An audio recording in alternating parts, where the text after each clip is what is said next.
Hello. Welcome. Hello. This is our first live. We are calling it the Warrior View Roundtable with our coaches. And we are starting off strong today. It is Brooke and I, mano y mano, on this live. What's your sweatshirt say, by the way? Oh, it says Fruitful. It's the name of my husband's company. So. Oh, that's right. Yes. So it's a good product placement. I will also product place my LaCroix. I'm drinking a limoncello. This is my new favorite flavor. Okay, this is interesting. We could talk about this as our very first topic on this.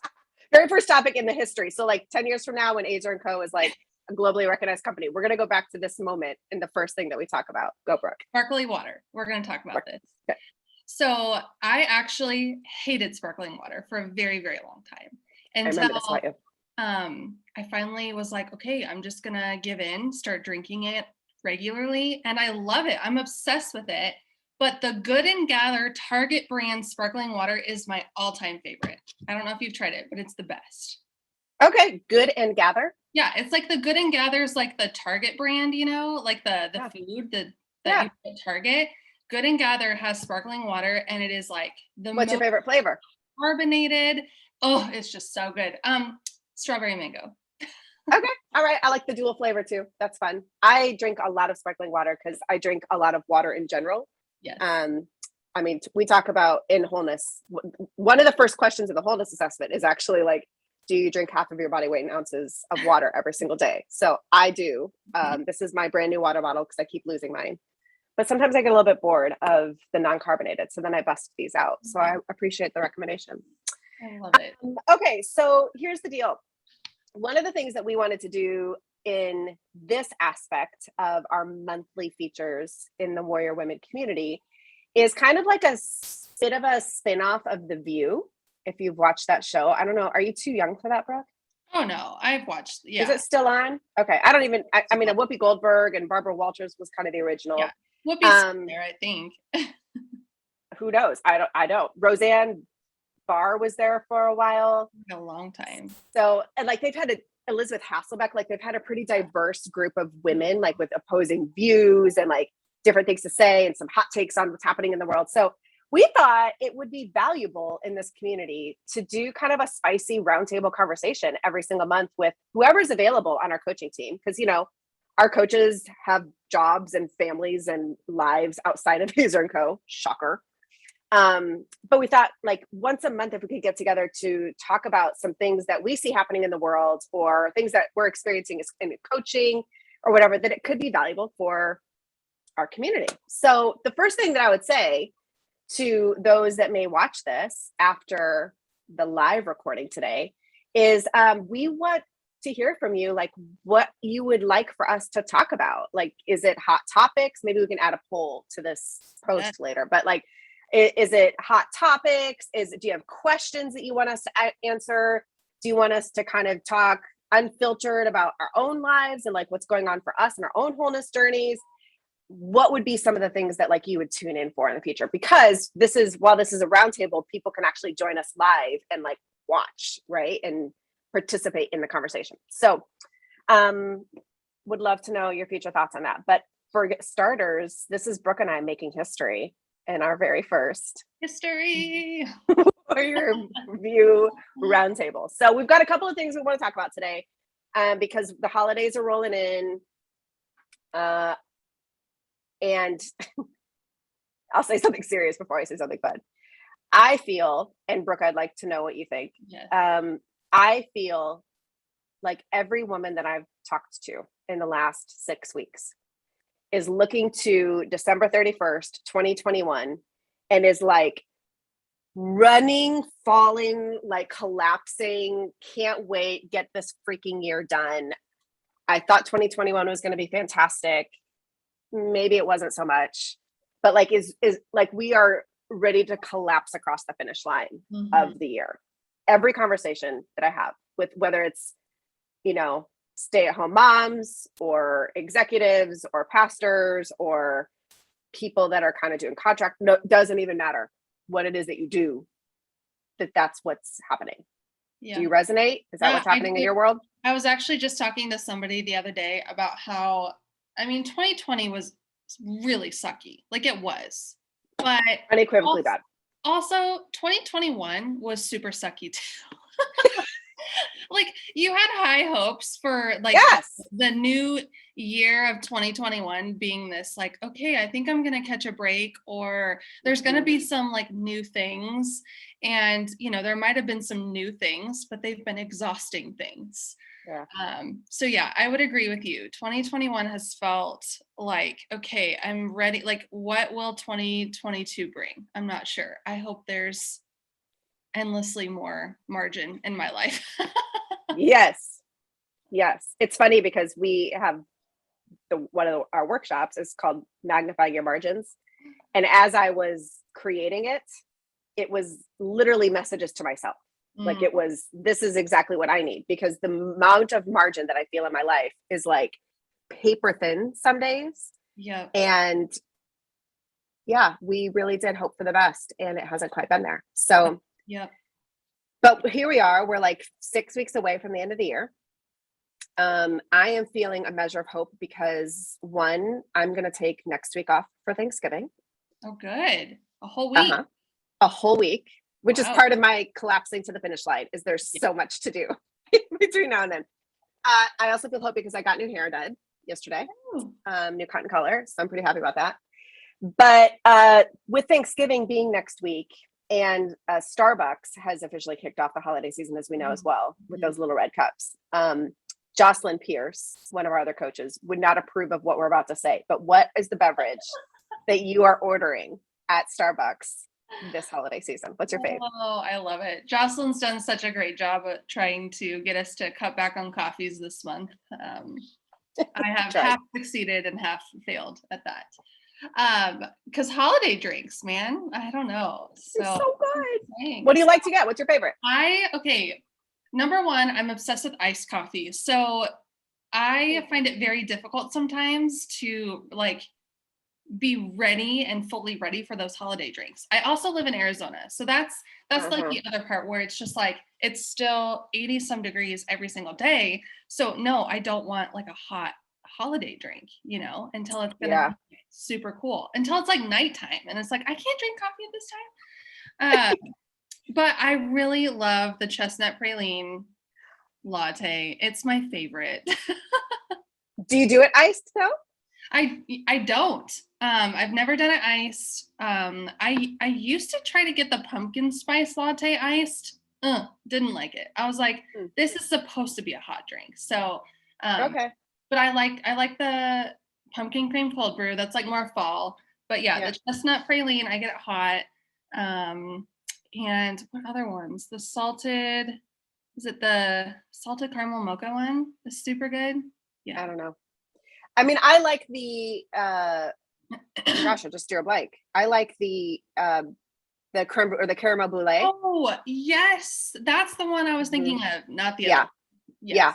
Yeah. They also have peppermint mocha, but I'm not a big mocha fan. It's just too much of all the things for me. So I would say I agree with you. The chestnut praline, I do it with oat milk, and I do half the pumps, half sweet, no whip, but I do the topping because the crunchiness at the top is delicious. Yeah, I usually get it half sweet. It's just any more of those drinks are so sweet for me. They're just way too much.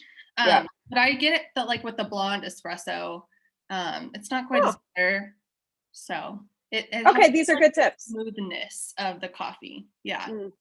So you and I also are both Midwestern girls, born and raised, right? Yep. You were born and raised in Missouri? In Nebraska. Yeah. Nebraska. Sorry, Midwest. It's all just a big blah. I was born and raised in Central Illinois for the most part. So I think you and I also have in common the fact that like this time of year, it's supposed to be getting cold. Like you're supposed to want the hot beverages, but it is 70, I think it's like 72 degrees here in SoCal today. It's in the 80s in Arizona. So like the part of the Starbucks holiday drinks is like, I have to fake myself into the holiday season a bit, because it's like, it's 80 degrees. It's not Christmas. Like what the crap? Yep. So, but it helps me like emotionally to get into the season when I can drink a fancy drink in a holiday cup. Yeah. And again, I am sorry, Jocelyn, You could probably help me with my mental block around that later, but that's where I'm at today. Yes. Around my drinks. It's like you almost have to, I agree with you. You have to fake your way through it. Like for me, especially with Christmas music, if it were up to me, yes, I love Christmas music. Don't get me wrong. I could listen to it all the time. However, when it is so like hot here, it's almost like I just have to force myself to listen to it so that I can get in the Christmas spirit. And then I'll decorate for Christmas and then all the things will follow. Yeah. My house is already decorated for Christmas because of all of these reasons. I need, it takes, because it's constantly blue skies and warm, which I know if you're living in like colder places right now, you probably hate us and you probably think we're terrible humans. I know, shut up talking about your horrible weather. But it's how we manage. We all have our crosses to bear. It's so true. Okay. One of the other things that I wanted to talk about today was actually really how much I love this community that we're building. And we've already got over 50 women that are members in this community. I just had a conversation this morning with another woman who is joining, and I'm so excited about like all of the different elements of what we can build here, this conversation being one of them every month. But it's also because I'm really tired of Facebook. Yeah. And I'm really annoyed by all of the shifts that are happening in social media that don't serve our community, that like are not allowing for us to connect and for us to be able to grow as a community. And so cultivating and nurturing and like investing in this space for me has been so life-giving and has produced so much hope within me of like connecting like-minded women who want wholeness, want transformation, want to meet other women that are about these things, that are like, okay, I'm tired of all of the other crap, like let's get after it. So we had a little bit of a riff before we hit record on what's happening with Facebook and Meta and all of that. So I'd love to hear your hot takes on just what's happening in social media and what you're seeing with what we're doing here and kind of the mix in all of that. Yeah. Well, number one, I think it's completely ridiculous that Facebook is changing their name to Meta. Like everyone knows what you're talking about. Right. We're not dumb. We're not are we? Dumb. So I don't know that I'm going to fully ever transition to calling it Meta. I don't know. I probably sound like the old like fuddy-duddy that doesn't want anything to change right now, but here I am. And that's what I think about that. But yeah, I honestly think that if it were not for specific family members that I connect with over Facebook, I would probably delete it tomorrow. I think it's just, it can be divisive and it's just full of lots of crap and political content anymore. And anyways, yeah, it's very troublesome sometimes to be on there for my own heart. But yeah. It's really interesting because as we were announcing that we're shutting down our Facebook group and we are, moving into this space with the Warrior Women membership community, it was in that overlap time that Facebook made the announcement that they were becoming Meta. And I felt like it was like God was saying, you are on the right path with this, because I was like, this is so ridiculous. Like, I can't stay on top of all the time of all of the changes, Mark Zuckerberg, that you want to make to this platform. And I know that we have over 1,200 women in or people, men and women, in our Facebook group. And so I was like, it's kind of a risk to move from that into a space that, we're very like starting off with. But it felt so affirming because I was like, this is outside of our control. But the things that we can control in our own journeys and why this company even exists, this is why we're moving over. So it just felt like all kinds of. Well, and I think this like Warrior Women community fosters that real connection and that real relationship. It's easy to get on like Facebook groups and, make these posts. And don't get me wrong, not all of it is like terrible. No. But it's easy to like lose sight of them, or you forget that you're even belonging to this group and that group and this thing and that thing and this position. And it's like, I think that's what I appreciate about Ezer Co moving to this community, is that you can be intentional and have these like face-to-face conversations and connect with like other women who may or may not be going through the same things as you are, like just trying to survive to the end of this year. Yeah. It makes me excited because we will, it's like you have to choose to be a part of this because we're going to be about the same things together. So this month we were focusing in the community around the theme of wonder. And it's been really good for me to have a theme like that to focus in on. You know, like we talk about wholeness all the time, we talk about transformation, but to like really zero in on this one word and this element that is a part of wholeness. I would love to hear like what is producing wonder in you? Like how are you wonderful this month? Or maybe even if you're struggling in something that's not feeling that, and actually connected to it. I know we're tight on time this week, but I also felt like the conversation that we got to be a part of with Dr. Amadi was so beautiful. Like if y'all have not seen that, please go listen to it. It is worth your 30 minutes to listen to what this phenomenal woman had to say about how our mental health and our feelings and all of that are connected. So I'm kind of throwing a big old blanket or big old net over kind of the idea, this theme of wonder and what Dr. Amadi was talking about, but would love to hear kind of what's been circling and cycling for you.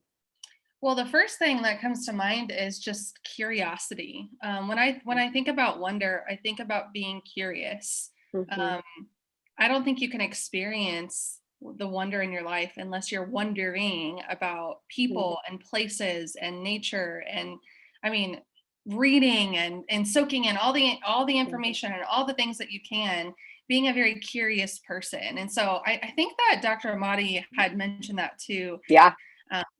You know, during her interview. And that was something that I really connected with, is how can I, through this holiday season, be curious about the people in proximity to myself. Even so that I'm really trying to be better at meeting my freaking neighbors. Oh my gosh, you guys, like I've lived in my house for 2 years and like I have failed. Let me just say, I have significantly up until now, that's right. And so I have made a plan this holiday season. I went on Shutterfly the other day and I'm like, okay, I'm going to make a Christmas card solely for the purpose. I'm not sending them out to my friends and family, only for my neighbors. And so we're going to be making these and delivering them like to our neighbors, but I am wondering about them. Like I'm curious, you know? And so I'm starting, that's the first thing that I think comes to mind when you talk about all of this stuff. Is that part. But I think the Wait, can I just say that's so awesome what you're doing for your neighbors. And again, like we haven't talked about it like how you just said it, but to wonder is to be curious. And I decided probably 6 years ago that curiosity was my favorite trait in human beings. Like if I meet somebody who is curious, like I'm instantaneously a fan. I want to be their friend. I want to hang out with them. They're so interesting to me. It is my favorite trait of someone. Like it is the antithesis of ego and of pride and of know-it-allism and of superiority. To be curious that is cultivating wonder. Well, we haven't tied it like that.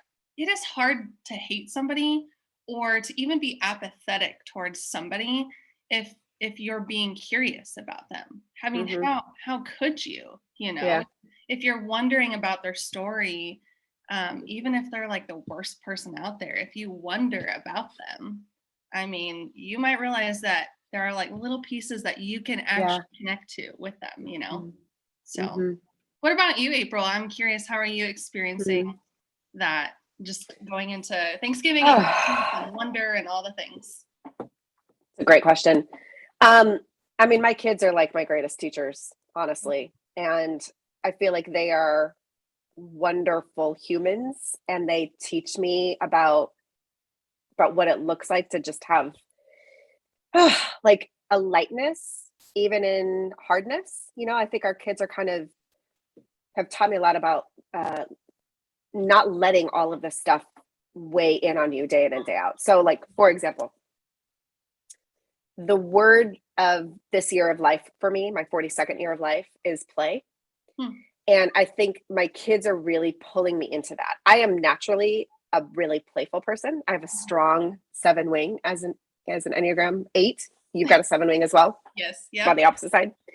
And I think like when I play, wonder is natural. Hmm.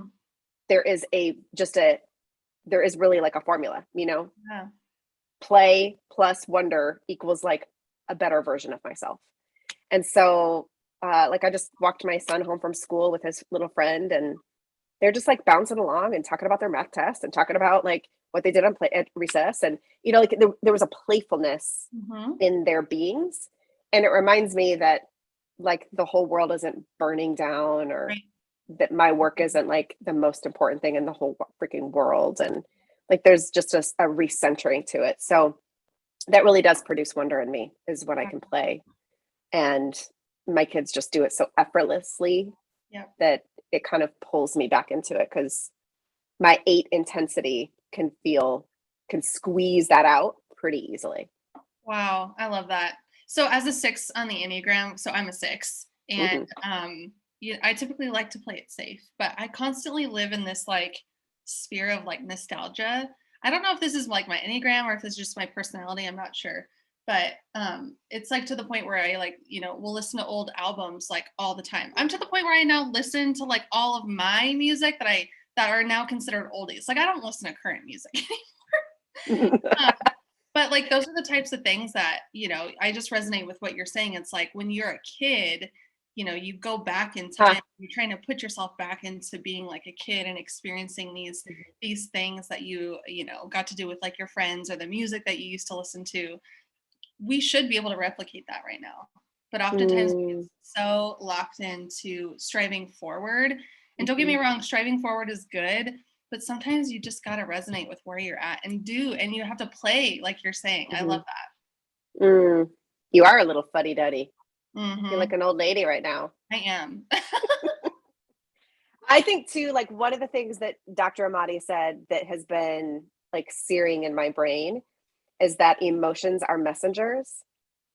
Yeah. And I think that part of the messages that I want to receive more of and like hold on to emotionally are things that are related to wonder, the curiosity, the joy, the play, the spark of like, that was really great, and not move on from it so fast. I think that I have a tendency to hold on to the bad more than I do hold on to the good.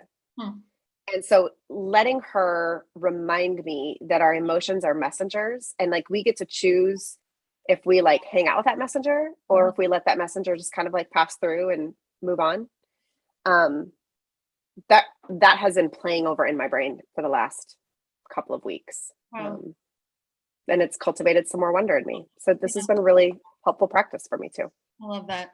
I love it. I love it. So, kind of the last little hot topic that we can spend a little minute on is Taylor Swift. She's Swift, man. I love her.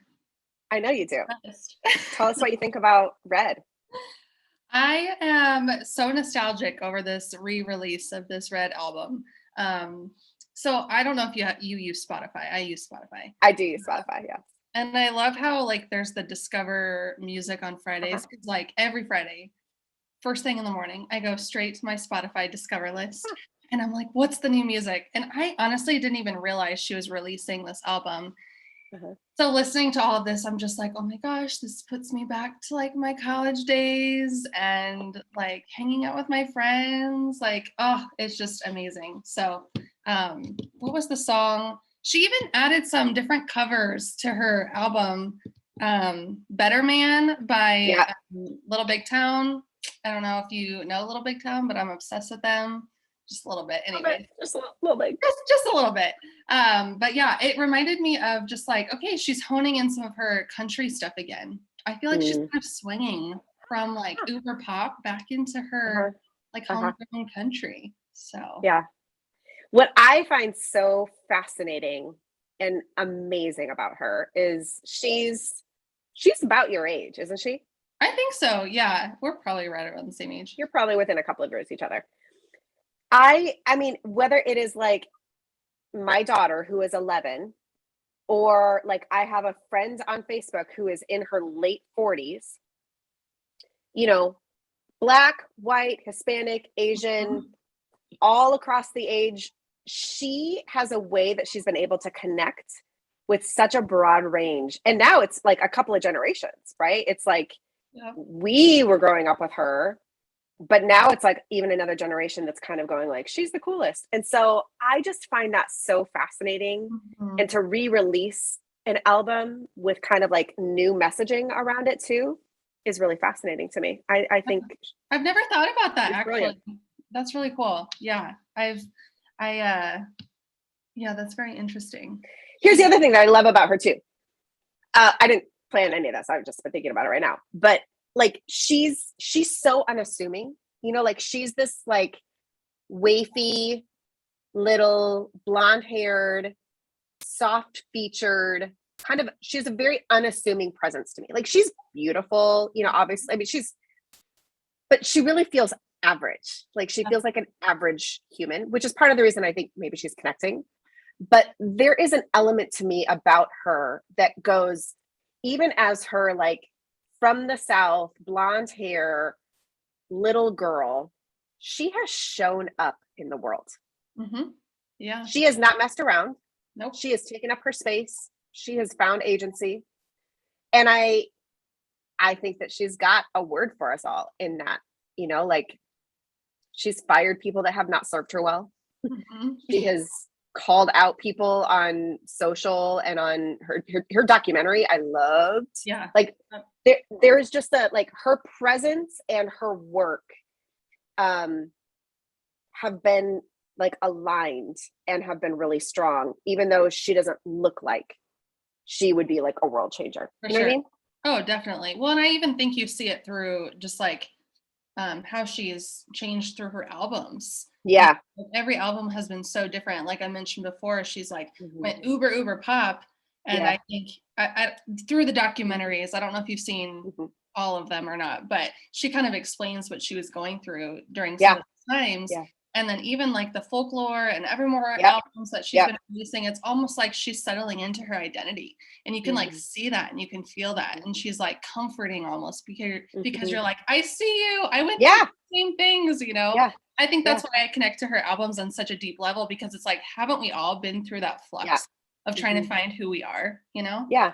And I think she reveals you have permission to change. You don't have to like fit into a mold and then stay in that little mold for your whole entire life. Yeah. But you get to change, you get to transform, you get to become whoever it is that you're most supposed to be. And you don't have to stay in whatever somebody else told you that you had to do, or what made you big in the first place, or what brought you success in the beginning. You know, there is a permission there. So I think she has offered so much permission for women to go into the fullness of who they're supposed to be. I love it. And I love her for it. Thanks, T Swift. Thankful for you. All right, we need to wrap this sucker up because both you and I have got some things to do with the rest of our days. Yours is a workout. It is a workout. It's arm day. Oh, I did arms this morning. Oof.